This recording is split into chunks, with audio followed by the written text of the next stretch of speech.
Hello and welcome to Caught My Eye and Made Me Cry, episode 5. What happens when we get to episode 11? I've run out of fingers. I've got fingers. Okay.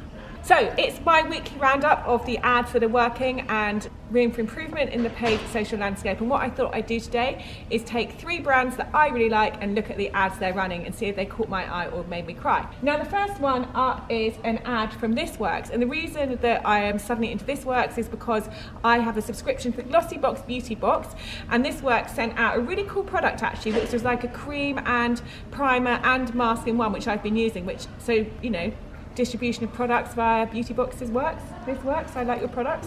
Anyway, I came on and have found a classic native creative, the sort of thing that we know works really well on paid social for beauty brands, and here it is. And if you've listened to any of these videos before, you're going to know why this works.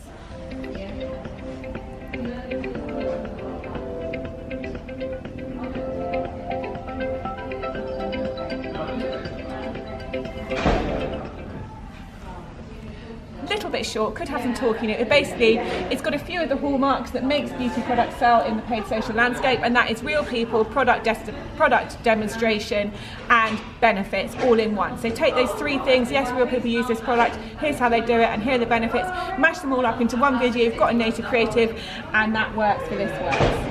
So well done to This Works. But actually it's a bit of a sad week on Caught My Eye and Made Me Cry, because the next 2 brands I look at made me cry, mainly because they're like not running any ads. So these are 2 of your favourite brands? These are 2 of my favourite brands. So one is Jo Loves. Now, to be honest, I don't know if I love Jo Loves, but I think Jo Malone is amazing. And I met her at a talk and she showed me some of her brushes, which is like perfume brush, which is really super cool. And so I tend to, I think she's great, and that's why when I was thinking what brands do I like, having recently met Jo, I thought, right, Jo Loves, let's see what she's running. Especially, she said at this talk she had some young people working for her who were helping her with social advertising. Let's have a look. No ads running. Similar thing from Aesop, another brand I love. I love their shops, I love their products, their creams are amazing. Active ads from Aesop, there are no ads to show. Not running any ads. I'm really intrigued to know, why? What is Aesop's strategy? Because I bet you anything they're investing in other forms of reach and branding and marketing, like PR, and they'll be investing in print advertising, and they'll be investing in sampling, and they'll be investing in trade shows. So why would you not run reach and customer engagement and product demonstration, create content around some amazing products on the platforms that are right now, Facebook and Instagram, the cheapest place to reach people? The cost of it is so low compared to other forms of marketing, and you drive revenue at the same time. So I am just crying on behalf of Aesop because I don't get why they're not running any ads. Bit of a sad week then. It's a bit sad. It is a really sad week. I actually feel really sad.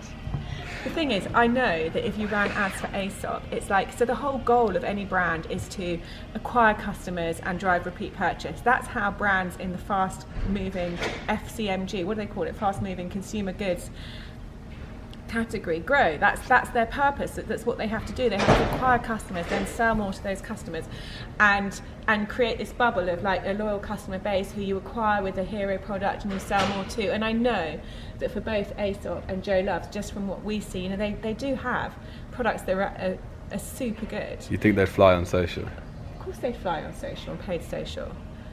And you could probably, I don't know how many customers their shops acquire, and obviously there's a branding element to a shop, but one thing I tell you is if it costs several £100,000 to lease and kit out a shop, and then you looked at how many customers you acquired, I'm not saying there's no place for shops, obviously shops are great for branding and presence or whatever, put that several £100,000 in here and you'd just know what you'd got, you'd have your customer list, you'd know how much they're repeat purchasing.